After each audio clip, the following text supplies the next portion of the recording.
क्योंकि जो जियो black rock है यहाँ पर जो टेक्नोलॉजी ला रहा है, अलादीन की टेक्नोलॉजी, एआई की टेक्नोलॉजी, तो जिसकी वजह से क्या होता है कि डेटा को रिसर्च करने में आसानी होगी, डेटा को जल्दी रिसर्च कर सकता है और वहाँ पे फंड मैनेजर भी हो तो उसको एक्टिवली मैनेज कर सकते हैं। और जियो ब्लैक रॉक का SAE मॉडल है, जिसकी वजह से यहाँ पे अगर किसी फंड को एक कंसिस्टेंट रिटर्न बना के दे रहा कोई फंड तो समझ लीजिए वो फंड ठीक। इस वीडियो में दी गई जानकारी केवल शिक्षा और जानकारी के उद्देश्य से है। कोई भी निवेश करने से पहले अपने वित्तीय सलाहकार से सलाह जरूर लें। भाई साहब, जियो ब्लैक रॉक, जी हाँ दोस्तों, जियो ब्लैक रॉक को लेकर लोगों के मन में काफी सारी कंफ्यूजन है और बहुत सारे लोग के मन में काफी ज्यादा उत्साह है कि भाई जियो अपना ब्लैक रॉक मिलकर अपना एक फंड लॉन्च करने वाले हैं।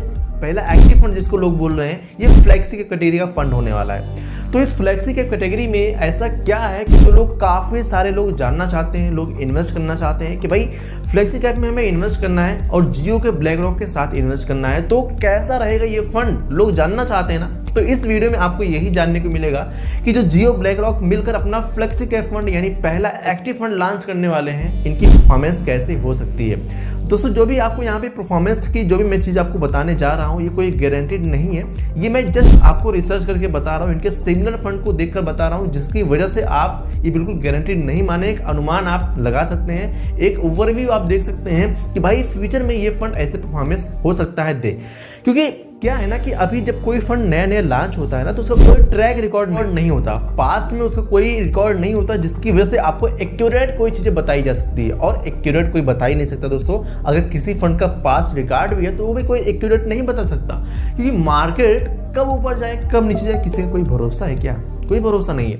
तो इसीलिए जो भी चीज़ें बताई जाती है आपको, जो भी चीज़ें आपको समझाई जाती हैं, रिसर्च बेस्ड होती हैं, पास्ट के रिटर्न के हिसाब से देखकर बताई जाती हैं कि भाई हो सकता है आगे परफॉर्मेंस ऐसा बना के दे सकता है। ये सकता वाली बात होती है, कोई गारंटीड नहीं होती है।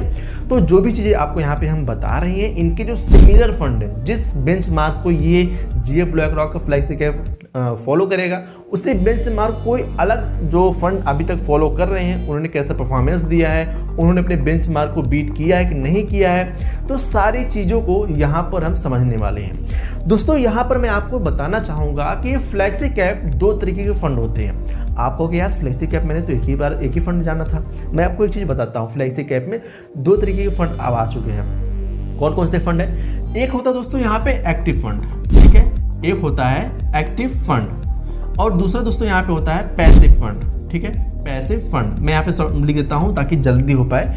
तो एक होता है एक्टिव फंड, दूसरा होता है पैसिव फंड। एक्टिव फंड का मतलब क्या होता है? जिसमें फंड मैनेजर होते हैं और उसका एक्सपेंस रेशियो भी थोड़ा सा ज़्यादा होता है, क्योंकि वहाँ पे फंड मैनेजर होते हैं, मैनेज करने के वो चार्ज लेते हैं, वो आपके पैसे को सही तरीके से लगाते हैं, अलग अलग कंपनी में लगाते हैं, देखते हैं कौन सा कंपनी कैसा परफॉर्मेंस दे रही है, कौन सा सेक्टर कैसा परफॉर्म कर रहा है, तो उसी हिसाब से आपके पैसे को डाइवर्सिफाई करते रहते हैं, घटाते रहते हैं, बढ़ाते रहते हैं, इक्विटी सेक्टर में, डेट सेक्टर में। अब जैसे कि क्या है कि अभी मान लेते हैं मार्केट बिल्कुल हाई पे है, मान लेते हैं कि मार्केट बिल्कुल हाई पे है और वहां पे उनको लग रहा है कि मार्केट यहां से करेक्ट हो सकती है, तो अपना इक्विटी से एक्सपोजर निकाल के डेट साइड और शिफ्ट कर लेंगे, जिसकी वजह से क्या होगा कि वो फंड है उनकी परफॉर्मेंस में असर कम पड़ेगा। और दूसरा सिचुएशन बन रहा है कि जहां पर मार्केट बिल्कुल अभी फियर में है, मार्केट नीचे है, लोग यहाँ पे डर रहे हैं, लोग अपना इन्वेस्टमेंट किया गया अमाउंट बाहर निकाल रहे हैं। अब जो फंड मैनेजर है ये देखेगा कि भाई यहाँ पर एक्सपोजर रखने लायक है, अभी मार्केट में यहाँ पे गिरावट है, तो जो उसने डेट में पैसा रखा है उसको निकालेगा और यहाँ पे इक्विटी में डाल देगा। तो एक्टिव फंड का ये अच्छा चीज़ होता है कि जिसकी वजह से फंड मैनेजर यहाँ पे मैनेज करते रहते हैं और उससे आपका थोड़ा बहुत वहाँ पे चार्ज लगता है। मैं आपको यहाँ पे एक चीज़ बताने वाला हूँ, जो फ्लेक्सी कैप फंड होता है इसका एक USP होता है। क्या होता है कि आपके लगभग पैसे को लगभग 65% से लेकर 100% पैसा ये इक्विटी में यूज़ कर सकता है, इक्विटी में इन्वेस्ट कर सकता है। 65% मिनिमम होता है, कम से कम आपको यहाँ पे 65% इक्विटी में इन्वेस्ट करना, ये फ्लेक्सी कैप का, ये सेबी का रूल होता है, ठीक है। और बाकी इसके ऊपर जो पैसा आता है 65 के ऊपर आता है, उसको आप चाहे जो करो, चाहे डेट में रखो, चाहे यहाँ पे इक्विटी में इन्वेस्ट करो, ये फंड मैनेजर के ऊपर डिपेंड करता है। तो फंड मैनेजर वही देखता है कि भाई मार्केट में कैसे अपॉर्चुनिटी है, इन्वेस्ट करने लायक है या फिर नहीं इन्वेस्ट करने लायक है। ये तो इन्वेस्ट करने लायक अगर हुई, मार्केट अगर फियर में है, डर में है, नीचे है, तो यहाँ पर भाई फ्लेक्सी कैप वाले में जो पैसा आपका रेट में है वो इन्वेस्ट कर देगा जो कि इक्विटी में। लेकिन अगर देखिएगा भाई यहाँ पर काफ़ी ज़्यादा हाई बनाया हुआ है, तो ये आपके पैसे को लेकर डेट में डाल देगा, जिसकी उस फंड का 35% पैसा डेट में है, तो डेट से भी कुछ रिटर्न आएगा। डेट में तो रिस्क ज़्यादा होता नहीं है, यहाँ पे 4-5% का उसने रिटर्न बना के दे दिया। और इक्विटी मान लेते हैं 10% का नेगेटिव चला गया। तो कहने का मेरा मतलब क्या है कि अगर 10% मार्केट नेगेटिव गई, हालांकि फंड 10% नेगेटिव नहीं चाहते हैं, लेकिन मान लेते हैं अगर 10% मार्केट नेगेटिव गई और जो आपका फंड है ये लगभग 5% के आसपास नेगेटिव चला गया, तो इधर 5% का जो रिटर्न मिला, तो मिला जुला के आपको लगभग यहाँ पे 1 से 2% का यहाँ पे नेगेटिविटी देखने को मिलती है, ठीक है, मार्केट नीचे जाने के बाद भी। तो इसी तरीके से आपका पैसा यहाँ पे बैलेंस होता है और इसीलिए लोग फ्लेक्सी कैप की तरफ ज़्यादा अट्रैक्ट होते हैं कि भाई यहाँ पे हमें इन्वेस्ट करना चाहिए। अब बात करते हैं, ये तो एक्टिव फंड की बात हो गई। अब दोस्तों मैं आपको एक चीज़ बताना चाहूँगा, जो फ्लेक्सी कैटेगरी है ना, जो फ्लेक्सी कैप कैटेगरी होती है, यहाँ पर जो फंड मैनेजर होती है ये बाध्य नहीं होते। ये आपके पैसे को लार्ज कैप में भी इन्वेस्ट करते हैं, ये स्मॉल कैप में भी करते हैं और मिड कैप में भी करते हैं। मतलब आपके पैसे तीनों कैटेगरी के फंड में लगाते हैं, लार्ज कैप में भी यानी बड़ी कंपनी में भी, मिड कैप यानी मीडियम वाली कंपनी में, और स्मॉल साइज यानी जो हाई ग्रोथ वाली और हाई रिस्क वाली कंपनी तो वहां पर भी एक्सपोजर अपना रखते हैं। तो कहने का मेरा मतलब क्या है, तीनों में जब एक्सपोजर रखेंगे तो भाई यहाँ पर जो उनका रिस्क लेवल है ये भी थोड़ा सा मिनिमम हो जाएगा, जो रिटर्न लेवल है ये ठीक ठाक हो जाएगा। तो ये होता है फ्लेक्सी कैप का यहाँ पे बेस्ट परफॉर्मेंस करने का तरीका। अब यहाँ पे बात करते हैं पैसिव फंड। ये पैसिव फंड जो होते हैं ये भी आपके पैसे फ्लेक्सी कैप फंड में ही लगते हैं, जो पैसे फ्लेक्सी कैप फंड होता है। अभी जल्दी में ही लॉन्च हुआ है पैसे फंड। अब इसकी खासियत क्या है दोस्तों, क्योंकि ये पैसे फंड है तो यहाँ पर जो मैनेज करने का चार्ज है, जो एक्सपेंस रेशियो, ये भी बहुत ही कम होता है। पैसे फंड में होता है फ्लेक्सी कैप, लेकिन ये पैसिवली मैनेज होता है। ये आपके यहाँ पे फंड मैनेजर ज़्यादा नहीं लगे होते कि आपके पैसों को ये मैनेज करेंगे। कोई एक ही बंदा होता है, 1-2 बंदे होते हैं, इसको ये मैनेज करते हैं। अब जिसकी वजह से क्या होता है, ये किसी एक इंडेक्स को फॉलो करता है। फ्लेक्सी कैप के किसी इंडेक्स को ये फॉलो करता है, जैसा वो इंडेक्स परफॉर्मेंस देगा, जैसा वो इंडेक्स परफॉर्म करेगा उसी हिसाब से आपका ये फंड परफॉर्मेंस देगा।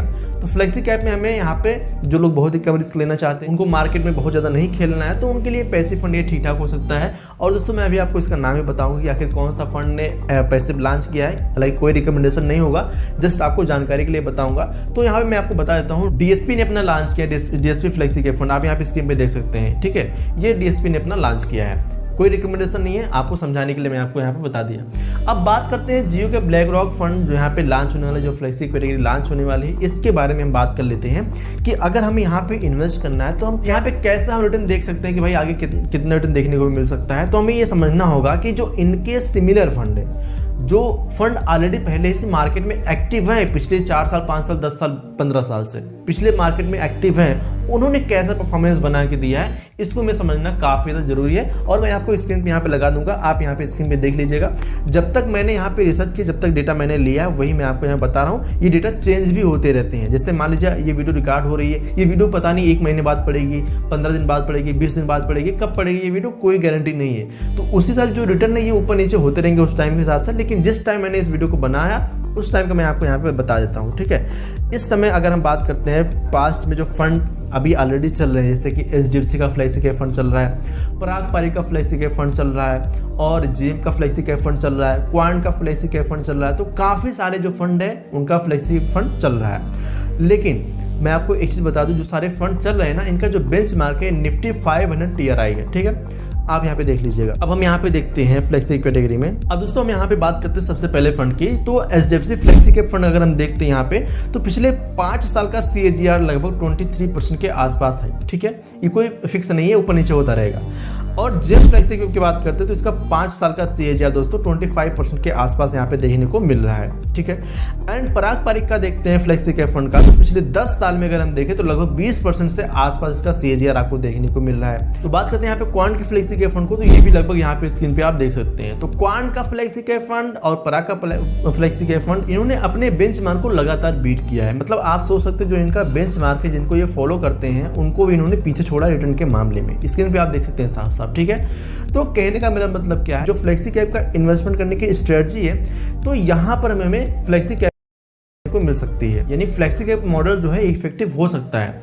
अब दोस्तों क्योंकि जो जियो ब्लैक रॉक है यहाँ पर जो टेक्नोलॉजी ला रहा है, अलादीन की टेक्नोलॉजी, जो कि AI की टेक्नोलॉजी, तो जिसकी वजह से क्या होता है कि डेटा को रिसर्च करने में आसानी होगी, डेटा को जल्दी रिसर्च कर सकता है, और वहाँ पे फंड मैनेजर भी हो तो उसको एक्टिवली मैनेज कर सकते हैं। और जियो ब्लैक रॉक का SAE मॉडल है, जिसकी वजह से यहाँ पे हो सके और यहाँ पर मैं आपको एक चीज बता दूं, जैसा कि हमने भी पास में दिखाया कि जेएम फ्लेक्सी कैप का, एचडीएफसी फ्लेक्सी कैप का, Parag Parikh flexi cap, JM flexi cap, जो भी मैंने आपको यहाँ फंड बताया जिन्होंने रिटर्न बना के दिए, जैसे मान लेते हैं किसी ने अगर 25% का रिटर्न दिया तो 25% एक बार रिटर्न देके ऐसा नहीं कि बंद हो जाए, ऐसा तो कोई मतलब ही नहीं है। अगर किसी फंड को एक कंसिस्टेंट रिटर्न बना के दे रहा कोई फंड तो समझ लीजिए वो फंड ठीक है। और जो पराग पारिक फ्लेक्सी कैप है, जो एचडीएफसी फ्लेक्सी कैप है, इन्होंने पास में जो है रिटर्न बना के दिया। हालांकि मैं कोई रिकमेंड नहीं कर रहा हूँ, मैं आपको जो समझाने की कोशिश कर रहा हूँ कि पास में इन्होंने कैसा परफॉर्मेंस बना के दिया। हालांकि फ्यूचर की कोई गारंटी यहाँ पे नहीं होती है, तो पास का रिटर्न आपको मैंने यहाँ पे आपको दिखा दिया। तो जियो ब्लैक रॉक जो लॉन्च करा अपने फंड को, ये एक्टिव फंड है, यानी बिल्कुल ये Parag Parikh flexi cap, HDFC flexi cap, इस तरीके से यहाँ पे ये फंड हो सकता है।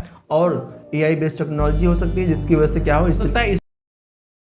तो जो भी चीजें मैंने आपको यहाँ पे बताई है, तो ये जब एक्टिव फंड है तो यहाँ पे ज्यादा होती है, साथ में यहाँ पे हमें रिस्क भी ज्यादा देखने को मिलता है। लेकिन जो पैसे फंड होते हैं यहाँ पे रिटर्न थोड़ा सा कम मिलता है और रिस्क भी हमें देखने को कम मिलता है। तो जो ये जियो ब्लैक रॉक अपना फ्लेक्सी कैप ला रहे हैं मार्केट में, ऑलरेडी पहले ही से जो बड़े बड़े खिलाड़ी हैं जैसे पराग पारिक, एचडीएफसी, इन्होंने पहले से अपना पाँव जमाया हुआ है। तो पास में इन्होंने काफी अच्छा परफॉर्मेंस बना के दिया है, आपने देख ही लिया। और इन्होंने कंसिस्टेंस अपने बेंचमार्क को बीट करते हुए रिटर्न बना के दिया है। और जियो ब्लैक रॉक भी इसी बेंचमार्क को फॉलो करने वाला है, जो बेंचमार्क इन्होंने इन फंड ने फॉलो किया है। कहने का मेरा मतलब क्या है, जो जियो ब्लैक रॉक है कोई नई टेक्नोलॉजी लेके नहीं आ रहा है। ये मार्केट में जो तरीके के फंड चले हैं उन्हीं हिसाब से ये फंड इन्वेस्ट कर सकता है। बस अंतर इतना है कि जियो ब्लैक रॉक मिलकर अलादीन का जो इनका सॉफ्टवेयर है, एआई सॉफ्टवेयर है, जिसकी वजह से क्या हुआ करना चाह रहे हैं भाई एआई बेस्ड, और खास करके इनका एसएई मॉडल है, ठीक है, जिसकी वजह से और भी हो रहे हैं। सो आई होप आपको ये वीडियो समझ में आई होगी। जियो ब्लैक रॉक के फ्लेक्सी कैप फंड की तरह मैंने आपको पास में बता दिया कि इन फंड ने ऐसे परफॉर्मेंस दिया जिसकी वजह से आपको समझ में भी आया होगा। और अगर आप हमसे जुड़ना चाहते हैं तो हमने कमेंट बॉक्स में और डिस्क्रिप्शन बॉक्स में अपने सोशल मीडिया का लिंक भी दिया है। अगर आप कोई हमसे सवाल पूछना चाहते हैं तो वहाँ पे पूछ सकते हैं। और इस वीडियो की लेकर आपको क्या राय है